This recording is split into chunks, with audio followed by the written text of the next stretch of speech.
When youngsters were dreaming about your glory days, they soon moved away from your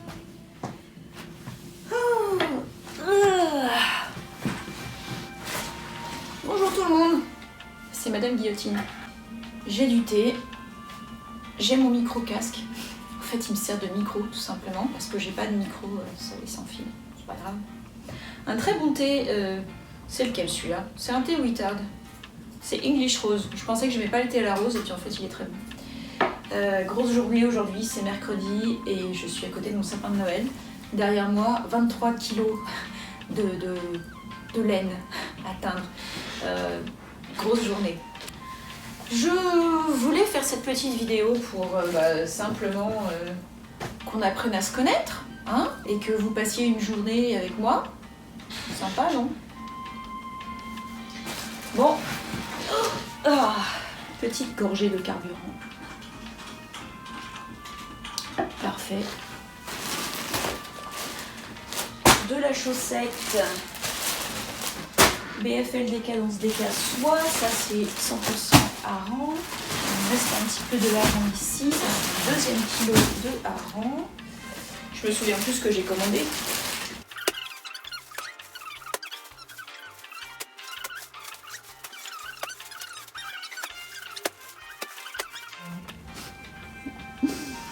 C'est ma commande, je suis ravie, hein, mais c'est un peu le bazar. Je vous ai mis sur mon radiateur. Pour qu'on jette un petit coup d'œil aux bases ensemble quand même. Quand je commande de la laine, je commande pas beaucoup parce que je suis une toute petite entreprise et j'ai pas forcément les fonds de roulement nécessaires pour pouvoir commander beaucoup de laine. Donc là c'est la plus grosse commande que j'ai faite qui m'a coûté un peu plus de 1500 €. Ça fait bizarre quand on appuie sur le bouton pour faire le virement bancaire. Mais j'ai essayé plein de nouveaux trucs et j'ai vraiment hâte de vous les présenter. J'ai pris 1 kilo de zébra. J'ai l'impression qu'avec les restrictions de livraison dues au Covid, il y a beaucoup de gens qui se rabattent sur des fibres différentes, sur autre chose que le mérino. J'en suis très contente, hein. C'est très bien qu'on explore de nouvelles choses. Et du coup, ce petit kilo, ces 10 échos de zébra 4ply me plaisent bien. C'est pas super wash par contre. C'est la première fois que je vendrai et que je vais teindre du fil qui n'est pas super wash. Donc ça c'est cool. J'ai fait une deuxième entorse avec du Baby Suri parce que j'avais pas du tout de fibres en lace, des petites fibres, et je me dis que ça peut être super sympa ça à tricoter avec des fils un peu plus conséquents, donc soit avec un BFL 4ply ou même avec un zébra ou voilà. Donc je vais faire des jolies petites choses là-dessus. Je pensais qu'il serait un peu plus fluffy et là c'est quand même c'est vachement fin ça. Je pensais qu'on allait plus se trouver sur quelque chose d'un peu plus nuageux. Mais quand on aura ouvert le truc et une fois qu'il sera teint, je pense que ça va être très sympa. Des mini, j'en avais plus, j'en ai pris qu'1 kilo et je sais pas pourquoi j'ai fait ça, c'est stupide. Là. J'ai pas pris assez de tweed et je suis assez déçue parce que j'aime beaucoup le tweed BFL en 4ply, il est vraiment cool. Et les deux dernières infidélités que je fais au BFL, c'est, je peux pas vous dire encore pourquoi j'ai pris ce tweed coloré, parce que c'est une manigance avec l'amie Lucienne Tricotte, une jolie manigance, mais j'ai trop hâte. Il y a des petites fibres bleues, des petites fibres roses, c'est trop bien. Et j'en ai pris 2 kilos, ça fait 20 échos. Maintenant, il n'y a plus qu'à ranger.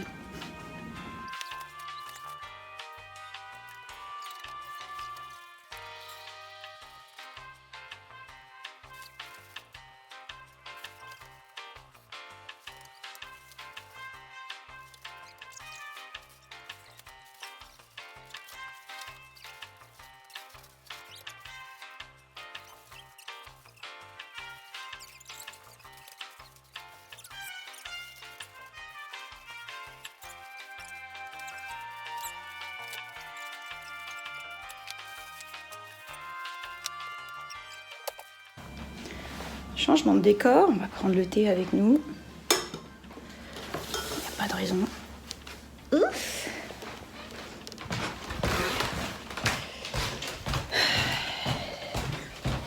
On va se mettre à la teinture maintenant. Quand même. C'est bon, j'ai protégé mes plans de travail avec ma toile cirée tropicale. Regardez comme elle est belle. Voilà, il y a des fleurs, des feuilles, quelques fleurs, quelques feuilles. J'ai pas d'atelier séparé de la maison, ce qui est un petit peu un souci dans une certaine mesure. Vu que quand je veux laisser tremper du fil très longtemps, bah je ne peux pas, puisqu'il faut qu'on fasse la cuisine, il faut qu'on fasse à manger quand même. Il faut pouvoir s'alimenter. Bien, 3 écheveaux, 2 déca pour commencer.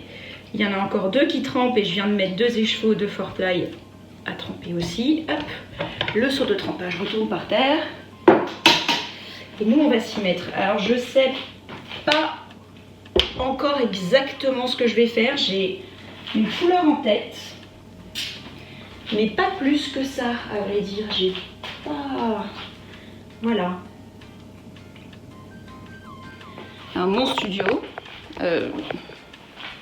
mis à part ce que vous avez autour de vous, se compose essentiellement de ce bac, voilà, acheté chez Ikea, avec une petite plaque de cuisson dessous. Voilà, j'ai une pince à saucisse en silicone. J'ai quelques ustensiles récupérés. J'ai un petit chariot ici avec des trucs, enfin mon matos quoi, mes teintures, mes couvercles, mes solutions. Et puis j'ai un bac avec mes poudres. Et en gros c'est tout. Voilà, on se débrouille avec ce qu'on a. Voilà. Je suis loin de pouvoir me tirer un salaire avec la teinture, hein, et puis c'est pas le but pour l'instant. D'abord je teste. À côté j'ai encore mon activité. Ça fait combien d'années? Trop longtemps. Ça fait plus de 15 ans que je suis designer et ça va faire 5 ans que je suis indépendante. Où je vais rentrer dans ma 5e année je crois. Oh non, j'ai plus assez d'acide citrique. Oh merde. Et effectivement j'ai pas encore besoin que la teinture paye à 100% mon loyer. Et heureusement. Heureusement. Ok, on va faire ça et je vais tenter une nouvelle... je vais essayer une nouvelle couleur que j'ai jamais utilisée encore, qui est le Aztec Gold de chez Jacquard Eyes. Je vais faire des speckles avec, parce que j'ai envie. Enfin, si jamais j'ai suffisamment d'acide citrique, qui en plus a l'air d'avoir été humide. Il y aura beaucoup de jurons hein, dans mes vidéos, ça, vous le savez déjà. Ok, allez, je vous repose. Et on est parti. Donc on va faire sur ces 5 écheveaux de BFL DK, je vais faire un premier bain de bleu clair, très clair. Et après j'aimerais faire des speckles par-dessus. C'est parti. Les cheveux ça va pas le faire. C'est pas possible d'avoir autant de cheveux. C'est hyper chiant si vous saviez. J'ai une quantité de cheveux assez extraordinaire. C'est un de mes super pouvoirs d'ailleurs. J'en ai pas mal d'autres. J'en ai 2 autres notables. Le premier, quand je veux appeler un numéro de téléphone que j'ai trouvé par exemple sur internet, je vais appeler une entreprise, et ben j'appelle systématiquement le fax. Je sais pas pourquoi, mes yeux sont attirés par le numéro de fax et du coup ben j'appelle le fax. C'est super. Ça chauffe ce bazar ou quoi? Ah oui, ben, doucement. Hein. Pas pressé le machin. Mon autre super pouvoir, c'est quand je marche dans la rue et qu'il y a quelqu'un qui arrive vers moi. Le moment où je vais croiser cette personne sera forcément le moment où dans la même latitude, il y aura au moins une poubelle publique ou alors un pylône, enfin un truc qui fait chier quoi. Et on va se retrouver comme ça à passer entre les choses. Voilà.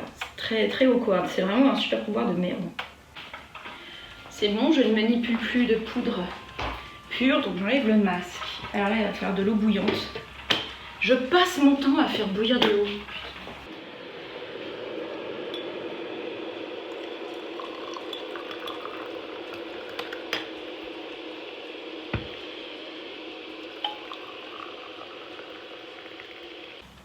le carnet magique, le carnet qui contient toutes les recettes de Madame Guillotine, plus ou moins.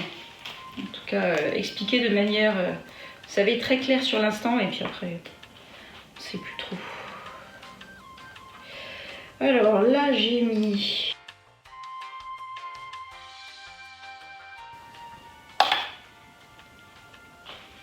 Vous voyez, l'eau commence à être très très claire et la laine absorbe les pigments, ce qui est exactement ce que nous recherchons.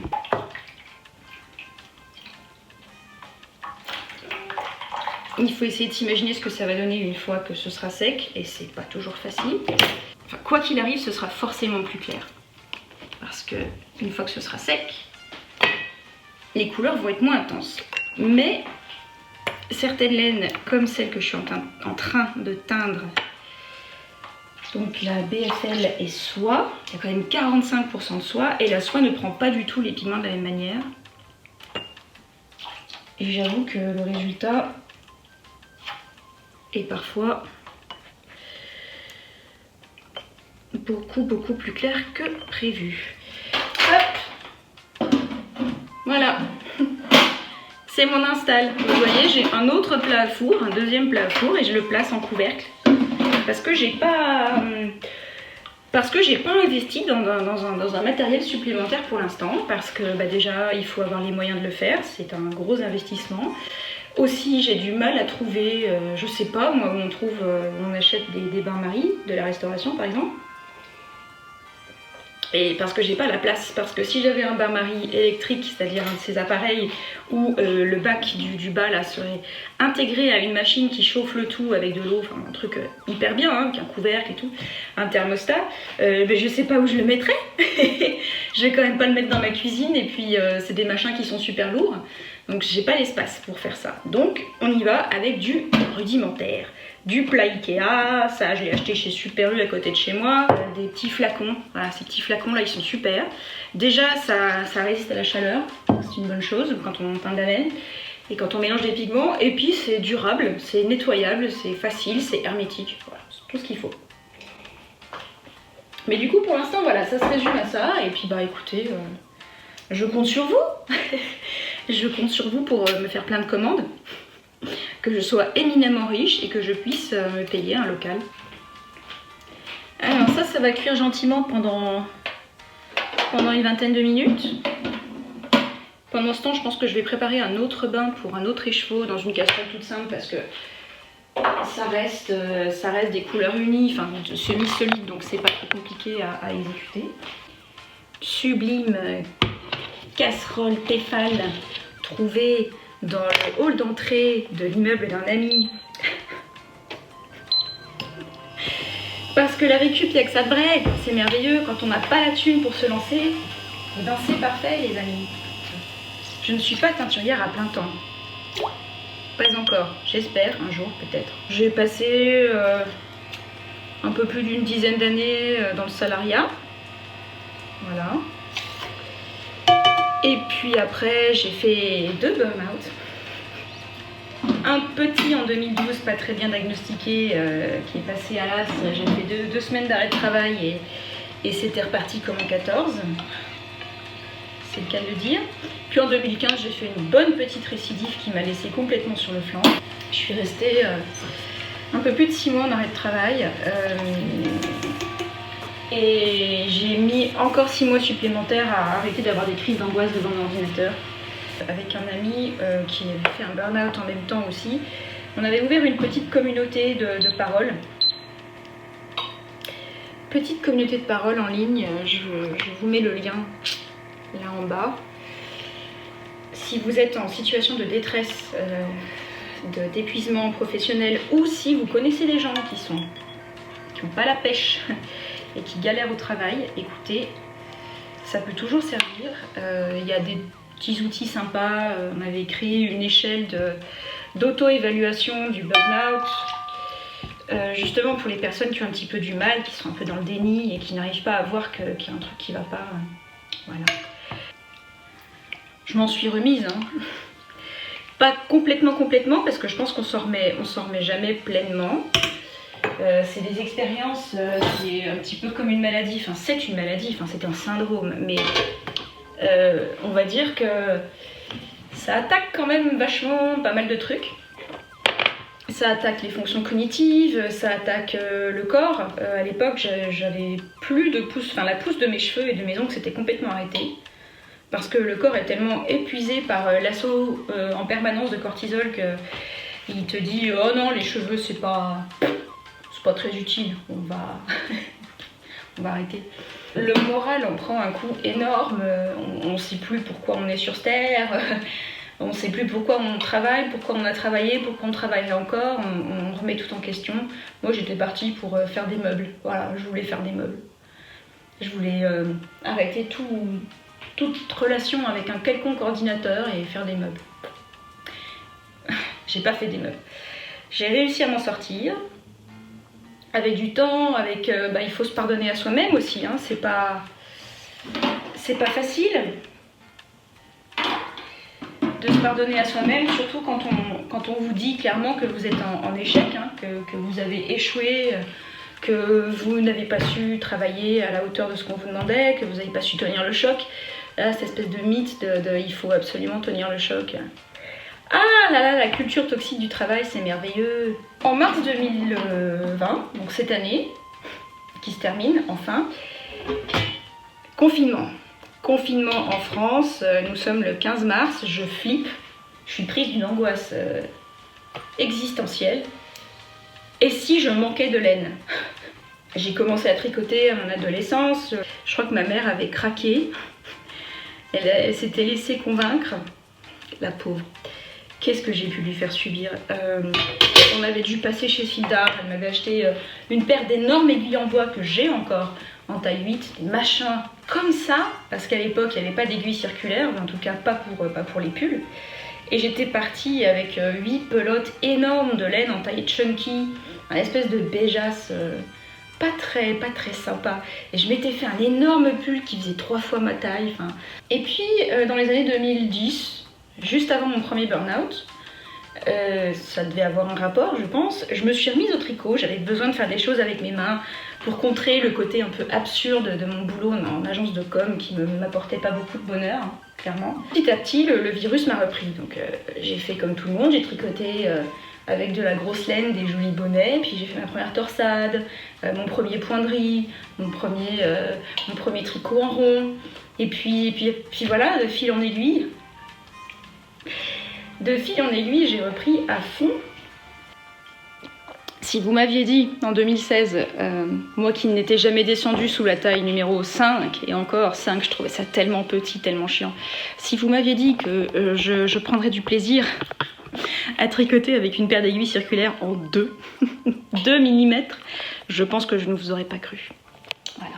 Et puis, au hasard d'une commande chez Lil Weasel, parce que je voulais une paire d'aiguilles à chaussettes, encore une, et un duo d'écheveaux fluo de chez Copnit, je découvre la laine à teindre et la partie teinture du site de Lil Weasel. Et là, je me dis, pour ne pas manquer de laine, autant la teindre soi-même. Et voilà, j'étais foutue. J'étais foutue.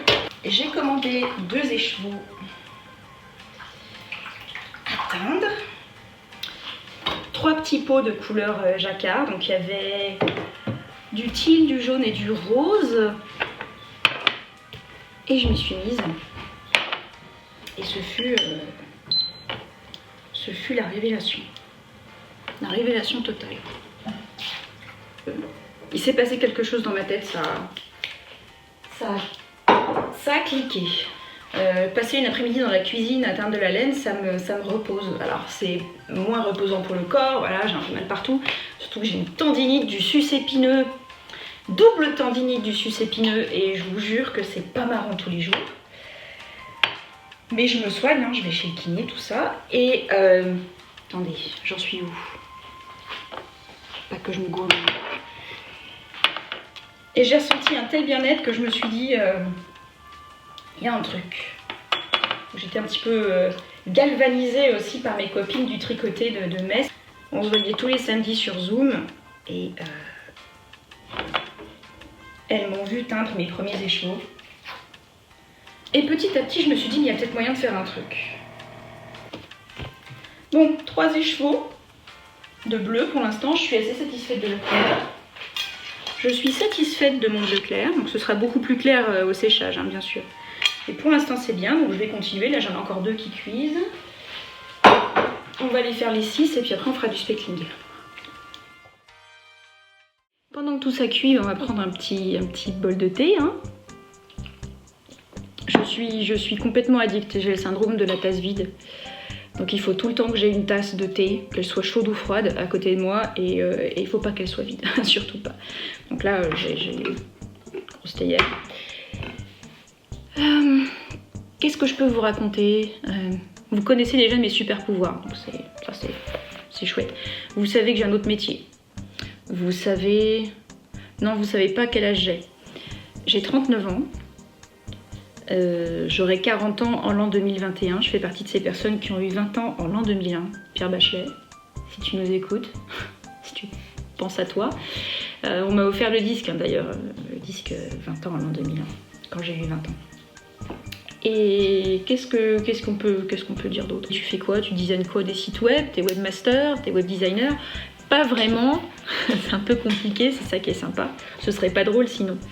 On va dire que plus ça va et plus je suis un genre de consultante. J'interviens plutôt dans les phases en amont des projets, j'aide les gens à définir ce qu'ils veulent parce que c'est pas toujours facile de savoir ce qu'on veut et surtout de le traduire dans des phrases compréhensibles pour les développeurs, développeuses qui vont bosser sur le projet. Et aussi, parfois on a du mal à juste savoir exactement ce qu'on veut. On a du mal à pointer les vrais besoins derrière. Moi j'arrive, je reformule, j'aide à choisir les bons termes, je vais explorer aussi le périmètre dans lequel le projet s'inscrit. Mais la majeure partie du temps, voilà, c'est ça. J'aide des gens à définir leurs besoins et ensuite je les aide à faire les choses. C'est-à-dire, je vais étudier les usages autour de ce qu'ils veulent faire. Imaginons qu'on soit en train de faire une application métier, ben je vais aller rencontrer les gens qui utilisent vraiment, qui font leur métier ou qui utilisent vraiment les applications qu'on veut refondre. Ou étudier leur périmètre de travail si jamais on veut créer quelque chose. Je vais comprendre toutes les dépendances, je vais comprendre les attachements, je vais aussi comprendre ce que les gens font, comment fonctionne l'organisation, tout ça pour essayer d'avoir une vue la plus exhaustive possible, la plus systémique possible et expliquer, enfin en tout cas aider mes clients et clientes à prendre les bonnes décisions et avoir une vue très objective ou en tout cas très complète du périmètre. Voilà. À côté de ça, je donne pas mal de cours parce que maintenant que je suis vieille, j'ai de l'expérience à revendre, donc autant aider les plus jeunes et préparer la future génération de designers. Et oui, c'est très intéressant, mais c'est très fatigant. Donc j'interviens dans beaucoup d'écoles de commerce, de design, de com, de ce que vous voulez. C'est sympa. On fait pas mal de design sprint, donc j'arrive, je leur propose un sujet qui fout le bordel et on passe une semaine à réfléchir ensemble. Et je m'intéresse à des sujets très très sympas, du type l'anthropocène, voilà, du type les dérèglements climatiques, le rôle du design là-dedans, le rôle de la tech là-dedans. Je m'intéresse énormément au sexisme et au racisme dans la tech et au validisme aussi, parce que ce sont de véritables fléaux invisibles, en tout cas invisibles pour la majorité des personnes qui ne vivent pas ces oppressions. Donc j'essaye de faire un peu d'évangélisation, des conférences, des articles, des petits trucs un peu sympas pour aider les gens à y voir plus clair. Je pense que le deuxième écheveau est cuit. On va aller voir ça ensemble. Ça prend du temps de teindre de la laine. C'est long. Certaines techniques sont très longues. J'en ai une ou deux comme ça qui prennent des plombes. Notamment Goth Rainbow, celui que vous aimez tous. Le problème c'est que j'ai dû le retirer de mon catalogue un petit moment parce que moi il me plaisait plus. Je n'en pouvais plus de ne faire que du Goth Rainbow. C'est un coloris superbe hein, que j'aime beaucoup. Aouh! Ah voilà, je me suis cramé la gueule. C'est normal, je suis tellement maladroite. Je l'ai conçu parce que je l'aimais. Hein. Normal. Le problème c'est qu'il me prend un temps incroyable. Dans ce bac là je ne peux mettre que 2 écheveaux en même temps pour être cool. Si j'en mets 3, je peux en mettre 3, mais ça peut compromettre la qualité de la teinture, donc j'essaye pas trop de le faire. Et il faut que donc, je place mes 2 écheveaux correctement dans le bac. Ensuite, il faut que je prépare 7 solutions de couleurs, si je ne les ai pas déjà préparées comme ça. Il faut que je en prépare 7, donc 7 couleurs différentes, voilà. Que je les place sur les 2 écheveaux, donc ça me prend un petit moment. Ça me prend bien 20 minutes pour le faire correctement. Ensuite, il faut que je retourne les écheveaux pour faire aussi l'autre côté, ou en tout cas compléter les trous qui peuvent y avoir, parce que la teinture ne va pas partout. Voilà, donc ça me prend déjà bien bonne demi-heure. Ensuite, on a nos fameuses 20-30 minutes de cuisson à la chaleur, voilà, dans son petit bac comme ça. Ça nous fait déjà 1h20. J'ai pas compté le temps de trempage, voilà. Et une fois que ça est fait, il faut que je laisse refroidir intégralement le bain pour que les couleurs se fixent bien, sinon c'est problématique. Et ensuite, une fois que les écheveaux sont froids, il faut que je fasse une deuxième teinture de noir par-dessus. Donc pour un lot de 6 écheveaux par exemple, c'est 3 fois 1h20 de teinture, plus 3 fois 2 heures ou 1 heure pour refroidir et bien faire en sorte que la cuisson se fasse, plus encore une fois une demi-heure dans un bain de noir, plus encore du refroidissement. Après il y a le rinçage, le lavage, l'essorage, le séchage. Et ben je vous jure qu'en un seul jour, parce que c'est en général je passe mes mercredis sur Madame Guillotine, et ben ça fait pas beaucoup d'écheveaux fait quand je fais que du Goth Rainbow. Donc je commençais un petit peu à avoir les glandes de Goth Rainbow, voilà, il me saoulait un peu. 4e écheveau de bleu, oui, il m'en reste plus qu'un à faire pour la base et après on pourra faire du speckling. C'est super. Alors j'ai dû tout apprendre toute seule, mais enfin bon c'est pas non plus la mort, hein. C'était vraiment très agréable. Mais c'est vrai que je me suis auto-formée parce que dans mon entourage je connais personne qui teint de la laine. Donc, je suis comme un Roomba. Oui, il faut que j'explore les choses, voilà. Vous savez, j'arrive dans la pièce, je me prends tous les murs, tous les obstacles. Et c'est ma façon de procéder. C'est une fois que j'ai bien fait le tour des conneries qu'on pouvait faire que je vais m'approprier une technique. Après, il y a tous les ajustements, voilà, trouver son petit coin, trouver les bons outils, changer, essayer d'autres trucs, voilà. Ça me passionne. Vous voulez qu'on aille voir le bureau d'études? Pendant que ça cuit. Le bureau d'études. On a vu mon stock. Et là, c'est l'alcôve qui me sert de bureau. J'ai un plan de travail qui normalement est libre pour que je puisse, n'est-ce pas, me poser et emballer vos butins en toute quiétude, ce qui n'est pas souvent le cas. Je vous avoue que là c'est un peu exceptionnel. J'ai investi dans ce dispositif de suspension d'artefacts qui me satisfait énormément. J'ai l'impression que beaucoup de gens ont investi dans ce même dispositif durant le confinement. Donc il fallait avoir fait son pain et avoir une planche accrochée de chez Ikea. Je pense que j'ai réussi ma vie. Mis à part la bouillotte qui n'a rien à faire ici, voilà, et tout le bazar, voilà, le papier, autre truc où je n'ai pas encore trouvé d'endroit pour les mettre. J'ai tout mon matériel pour emballer, le papier de soie qui est juste en dessous, là j'ai mon stock de mini écheveaux qui sont par là. J'ai aussi, hop là, où est-il? J'ai ça, mon parapluie, mon bobineur, bobinoir, voilà, donc j'utilise ces deux trucs pour bobiner les écheveaux que je vous envoie.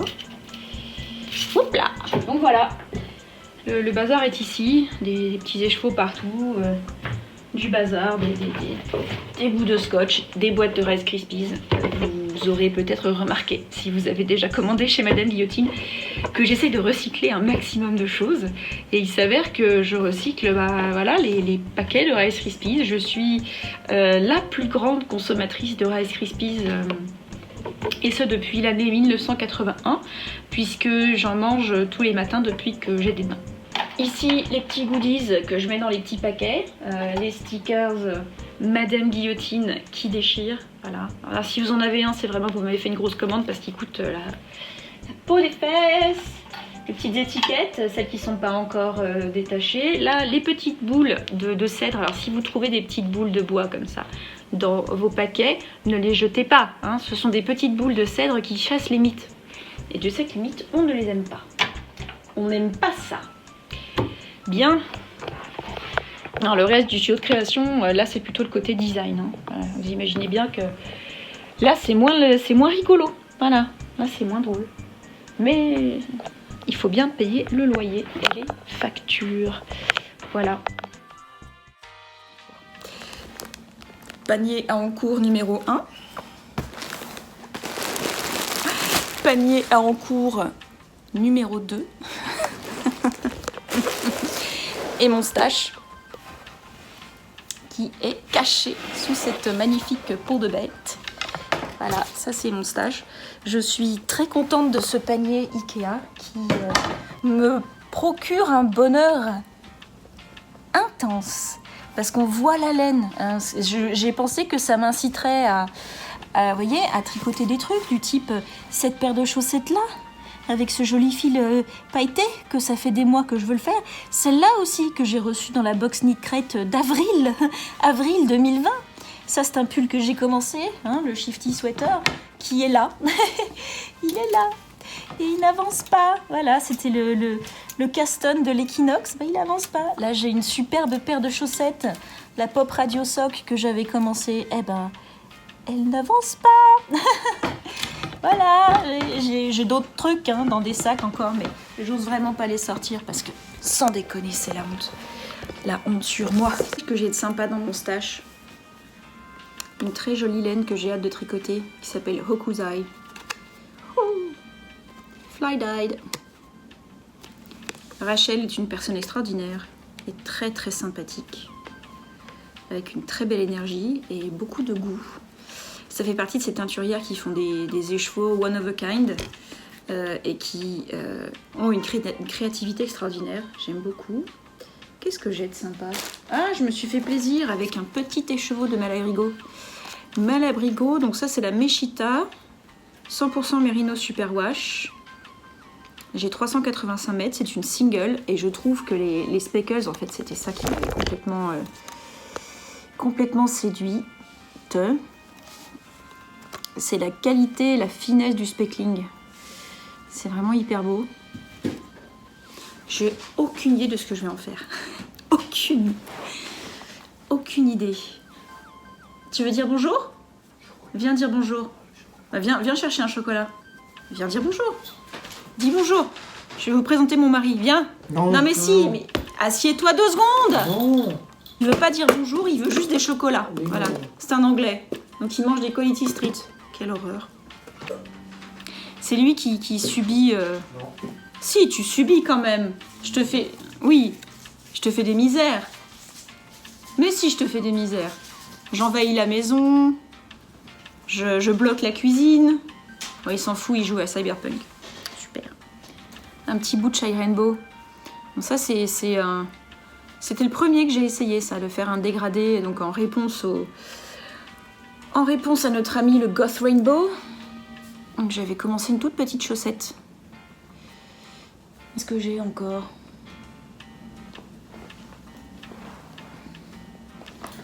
Le premier coloris teint à la main sur lequel j'avais flashé Ever. C'est sur un Merino Deca magnifique. 100% Merino d'une douceur incroyable. Et ce coloris s'appelle Break Me Down de Countess Blaze. Et il alterne du noir, du blanc. Et entre les deux, il y a des éclats, des speckles hyper vives. Regardez comme c'est beau. Avec, je suis en train, depuis plusieurs mois, de tricoter un extra texture sweater de West Knits. J'en suis là, donc il est bien avancé. Hein. J'ai une première manche que je pense que je vais arrêter là d'ailleurs. Il faudrait que je l'essaye pour faire bien. Et une deuxième manche à faire. J'ai rajouté un petit peu de fuchsia sur les bordures. Je pense qu'il va bien s'élargir au blocage et bien s'allonger. Mais ça tombe bien, c'est ce que je veux parce que je veux qu'il ait un look bien boxy. Ça, c'est un des premiers, un des nombreux en cours. Nombreux. Mais bon, moi je fonctionne comme ça, par à coup. Donc il me faut des choses commencées pour pouvoir changer très souvent d'encours, parce que sinon je m'emmerde. Allez, dernier petit showcase. Ça, je l'avais montré dans une vidéo IGTV, mais très rapidement sur mon feed le dimanche dernier. IGB, International Guillotine Blue. J'essaye de voler la vedette à Yves Klein, rien que ça. Avec son bleu Klein. Moi, c'est mon bleu guillotine. Et il est quand même vachement beau, je l'aime beaucoup. Et sur la base Tweedy, sans déconner, c'est un bonheur. C'est magnifique. Mercredi, c'est mon jour de teinture, mais c'est aussi jour de marché. Et jour de marché, c'est cool. C'est important pour moi, parce que j'adore les légumes moches. Et c'est un supermarché des producteurs avec des fromages de chèvre locaux, des bons produits locaux, et c'est quand même cool. Donc en général, j'en profite, j'y vais l'après-midi. Et là, vous voyez, on avance bien. On a 6 écheveaux ici de DK en bleu clair qu'on va spécler quand je rentrerai du marché. Là, j'en ai fait un aussi en fingering, soit BFL soit parce que c'est pour faire un foulard. Je vais faire un cadeau à ma belle-mère, si vous voulez tout savoir, qui est adorable. Et là-dedans, j'ai une petite, une petite surprise pour elle aussi. On verra ce que ça donne quand on rentrera. Là, on va laisser le truc mariner. Voilà, je vous conseille ces masques d'ailleurs, je les ai trouvés chez Ikea, donc là je porte un petit truc dessous pour éviter que le masque me colle à la tronche. Et ils sont très très bien ces masques Ikea, ils sont très couvrants, ils sont bien fermés, c'est cool. Enfin, en tout cas, ça rend la tâche de sortir masqué légèrement moins compliquée. Et voilà, je suis rentrée du marché et je m'y remets. Le frigo est plein, on a acheté plein de bons petits trucs. Plein de fromage de chèvre qui poutre, plein de légumes qui vont bien d'ailleurs. Il reste un sac de mâche sur ma table, je vais le mettre au frigo. Voilà. Mon thé m'a attendu, comme je vous ai dit, hein, moi je bois tout. Je bois froid, je bois chaud. Trop infusé, pas assez infusé.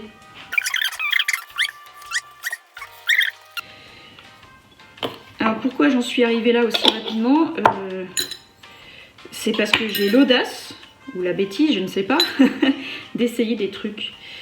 Parce que je sais pas trop, un petit peu comme le veut le meme, I have no idea what I'm doing. C'est un petit peu ça. C'est un petit peu ça. Parfois je me dis, qu'est-ce que tu fous quoi. Oula, d'ailleurs j'allais ouvrir... J'allais ouvrir des pigments sans mettre mon masque. Voilà, c'est bon. C'est fait. Donc oui, la plupart du temps, je sais pas trop ce que je glande. J'essaye beaucoup de choses et si ça marche, ça marche. J'aime beaucoup expérimenter. Ce qui fait que toute cette petite aventure n'est qu'une grande expérimentation. J'ai jamais tenu de commerce en ligne. Ni de boutique WordPress, j'apprends beaucoup, hein. C'est super. Oula. Mais même par exemple pour ce qui est de ma politique de prix, je ne sais pas encore si les prix que je pratique me permettent d'atteindre mes objectifs, qui sont la meilleure qualité à un prix suffisamment inclusif, et également de pouvoir peut-être un jour vivre de mon art. Tout un programme. Donc effectivement, pour l'instant, je ne sais même pas. Déjà d'une, parce que j'ai un autre travail, donc forcément, ça biaise un petit peu les calculs. Parce que j'arrive à payer mon loyer, même si je ne vends pas de laine. Même si, bon, il s'avère que plus je vends de laine, en tout cas plus je fais de laine, et moins je fais de design. Donc il y a un moment, ça va me poser problème. Autant je me connais bien en termes de design et je peux chiffrer très facilement combien de temps, combien de budget il va falloir pour faire tel ou tel truc. C'est pas la même avec la teinture en fait. Je vous parlais du Goth Rainbow, et ben lui, clairement, on n'est pas rentable sur le Goth Rainbow. Parce que si je m'amuse à faire que du Goth Rainbow, on est un peu dans la merde. Il faut que je réfléchisse à tout ça. Quel prix je peux baisser, quel prix je vais devoir augmenter. Là, le gros problème qui va arriver, c'est le Brexit. Mon fournisseur est anglais, j'aime bien cette laine anglaise là, donc ça m'éclaterait hein, de travailler du mohair français, de la laine française. Mais voilà, est-ce que les fournisseurs vont pouvoir me permettre d'avoir les conditions que j'ai aujourd'hui et qui me conviennent bien quand même. Donc pour la dernière étape de speckling du jour, je vais mettre mon masque et je vais le faire sûrement en accéléré ou en mettant de la musique derrière. Voilà. Parce que sans, quand j'ai mon masque, vous ne me comprenez pas. Le speckling, c'est quoi? C'est l'utilisation soit d'une petite... je vais parler du petit filtraté. Donc je mets des pigments dans ce filtraté et je viens le saupoudrer sur le fil. Ou alors, là, je vais essayer une technique que j'ai jamais essayée avant. C'est de mélanger mes pigments avec de l'acide citrique. Voilà, qui est en fait acide du coup, et de les saupoudrer très finement à la main sur la laine. Bon, c'est parti!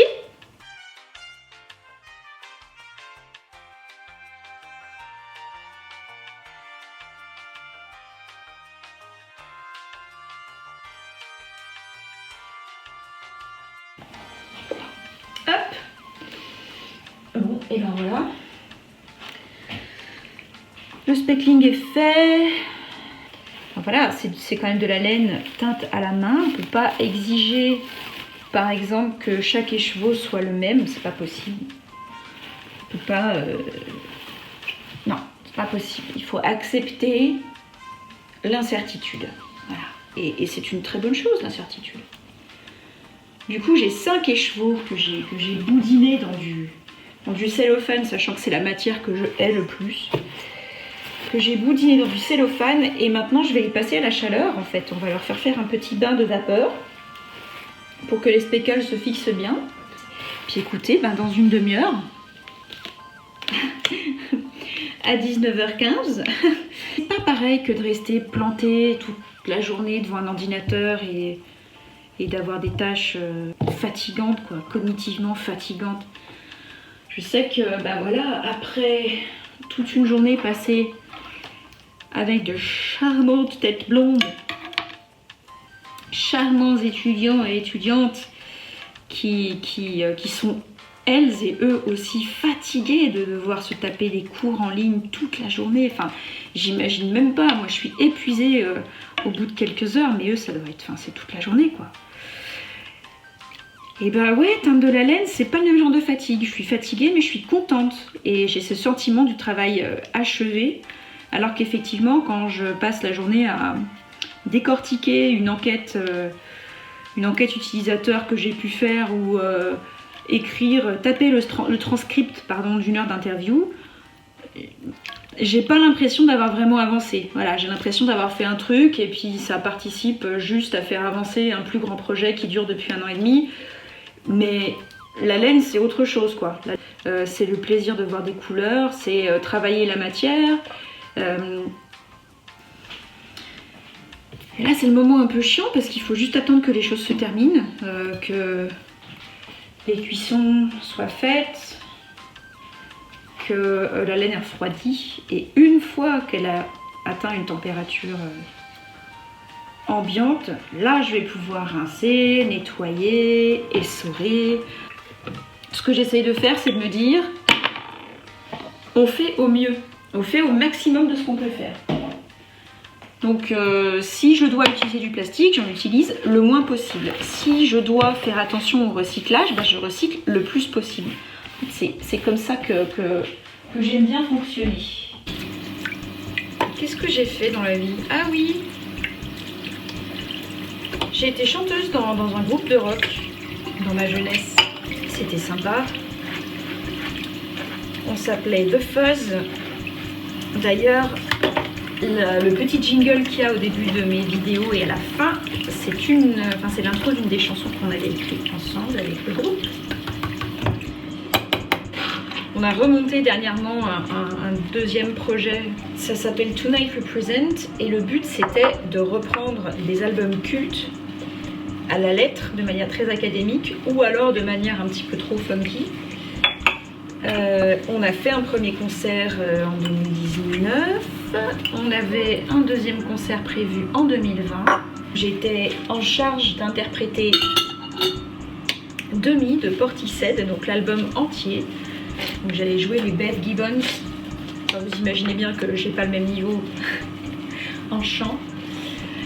Mais j'allais essayer, j'étais motivée et tout. On avait une date au Hard Rock Café de Lyon, donc c'était cool. On était à fond.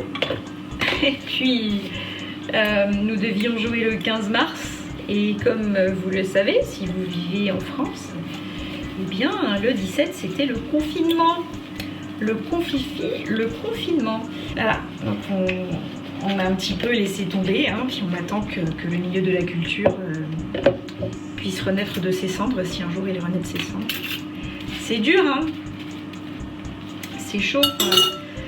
Ce petit virus est en train de mettre à nu tout ce qui ne va pas dans le système actuel, dans la manière dont on travaille, dans la manière dont on mange, dont on se déplace. Si le Brexit ne m'empêche pas d'obtenir ma cam, n'est-ce pas? Ça va être cool. Il va se passer des trucs cool. J'ai des collections, des idées de collection en tête, notamment une qui, spoiler, sera basée sur l'Eurovision. Oh, regardez ça.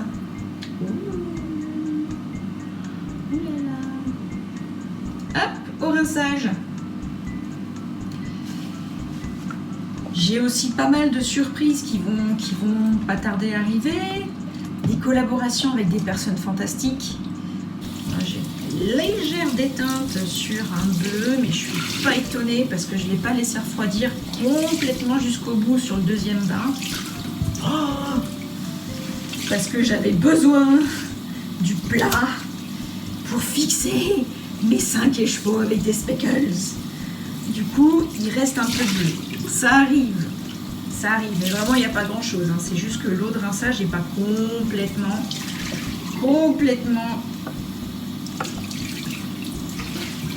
transparente, là, et de 1, plop.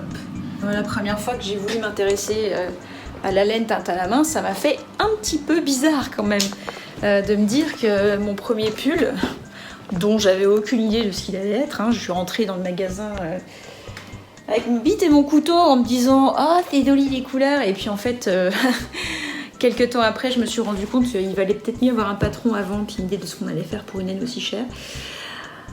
Et quand j'ai découvert qu'en fait, il fallait que je débourse genre 120, entre 120 et 180 € pour un simple pull, je me suis dit, on va pas y arriver. Et il va sans dire que du coup, je suis sortie du magasin et rentrée chez moi bredouille parce que je me suis pas sentie d'investir tout de suite dans un truc que j'allais peut-être pas utiliser. Je me suis soignée depuis, hein, j'arrête. Marie-Cécile. J'arrête. Non, j'ai pas arrêté d'acheter de la laine avant d'en avoir besoin, mais par contre, je me suis vachement calmée et quand je vais faire un gros projet, je réfléchis d'abord à ce que je veux faire. Et je sais plus ce que je voulais raconter. Là, je commence à fatiguer, vous voyez, là, c'est du coup, c'est 19h29. Donc, on a toujours nos écheveaux. Alors, ça, c'est les écheveaux de speckle tranquillement à la vaporisation. Donc on attend encore un petit peu, enfin là je vais les laisser encore une dizaine de minutes et puis sous le couvercle pour que la laine refroidisse. Quand elle sera froide, je pourrai la rincer et l'essorer avec le reste des écheveaux. Là il y en a 3 ici qui attendent, qui sont dans leur petit baquet, voilà, qui ont été rincés et lavés. Ce soir je pourrai enfin les étendre.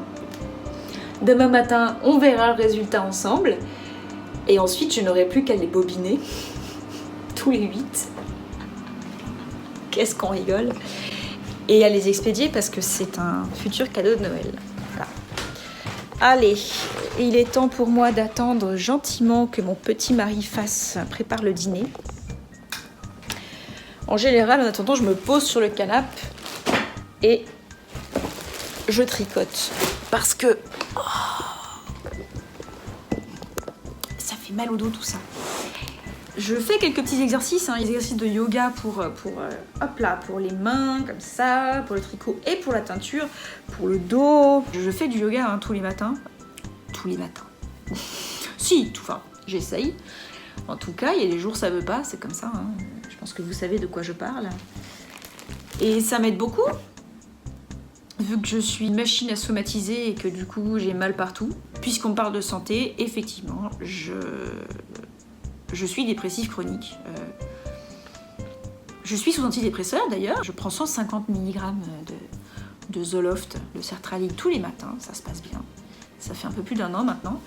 Et ça aide beaucoup à gérer cette période un peu compliquée qu'est la crise sanitaire, entre autres. Puis je suis naturellement une anxieuse, on peut pas se refaire en 2 secondes. Hein. Et j'en parle avec beaucoup de liberté parce que je sais combien il est encore diabolisé de prendre des antidépresseurs. Voilà, quand on va pas bien et quand on a passé, comme je l'ai fait, des années à pas savoir ce qu'on a, en plus dans un univers un peu psychophobe, où aller chez le psychiatre ou chez le psychologue est une preuve de faiblesse. Mon ancien dirigeant dans la boîte où j'étais disait qu'il n'y avait que les faibles qui faisaient des burn-out ou des dépressions. Donc ouais, entre les douleurs physiques parce que mon corps m'envoie des messages que mon cerveau ne veut pas écouter, les tendinites dues à la mauvaise posture et au stress et la dépression chronique qui fait que de temps en temps c'est pas facile. Bah écoutez, ça fait de belles journées quand même. Donc parfois il y a juste besoin de faire... juste se poser sur le canapé et tricoter. Voilà. Bonjour. C'est jeudi matin. Je suis pas très matinale en ce moment. J'ai vraiment besoin de vacances. On va découvrir la laine qui normalement doit être sèche et qui ne demande qu'à être bobinée. Donc, voilà. La laine sèche dans notre maison. Voilà, il y a un bel étendage avec toute la laine d'hier. Voilà, c'est sympathique. Sinon, très contente de ce premier essai de speckling avec de l'acide citrique. Ça fait vraiment des toutes petites speckles très discrètes, très précises. Je suis très contente de ça. Sympa, voilà. Un joli écheveau aussi qui va partir en cadeau. Regardez, ça va être sympa ça aussi.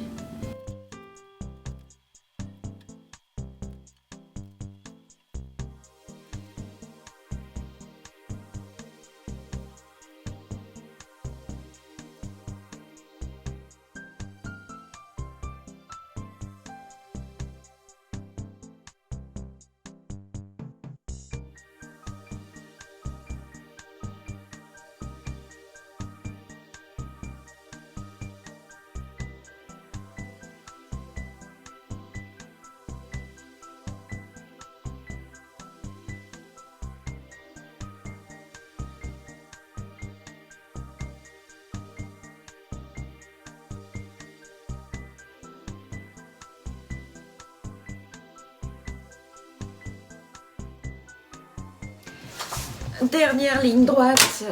Voilà, quand on se demande combien de temps ça prend pour teindre de la laine, bah ça prend longtemps en fait. C'est pas tellement la teinture, enfin si, la teinture prend du temps, faut pas déconner Marie-Cécile. Donc c'est tout ce qu'il y a autour et tout ce que je fais pour que tout ça ait de la gueule.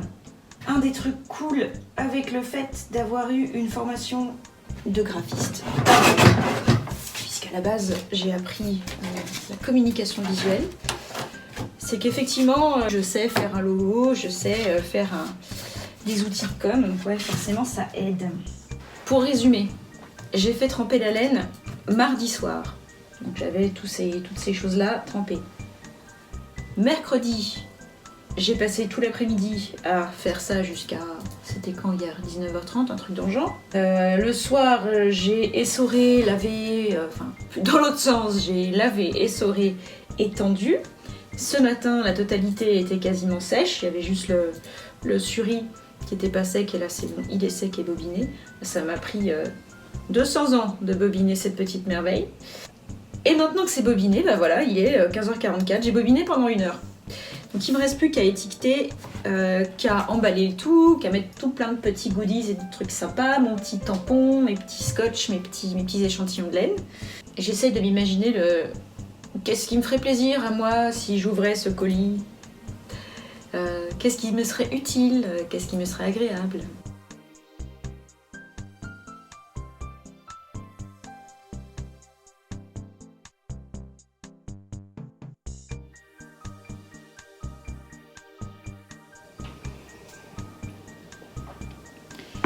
Et voilà, vous venez de passer une journée et demie avec moi, avec Madame Guillotine. J'espère que cette petite vidéo vous aura amusé, aura répondu à des questions que vous vous posiez, des choses que vous aviez envie de savoir. Je me suis rendu compte en la montant qu'elle n'avait pas de conclusion. Donc me voici de nouveau à la tâche. J'ai pas grand chose à ajouter, peut-être que j'aimerais savoir ce que vous avez pensé de tout ça. Si jamais vous avez envie de me dire, de me faire part de vos pensées les plus profondes, bah vous avez Instagram, hein, Madame Guillotine Yards. Vous avez aussi un formulaire de contact sur le site, voilà, et dans Contact. Vous avez également... Il y a quoi encore comme moyen pour me contacter? Les emails, bien sûr. bonjour@madameguillotine.fr. Déjà, c'est cool. Puis écoutez, si l'exercice vous plaît, peut-être que de temps en temps, je ferai une petite vidéo sympa. Voilà. Je vous dis à bientôt. J'espère avoir été de bonne compagnie. Et on se retrouve sur les réseaux.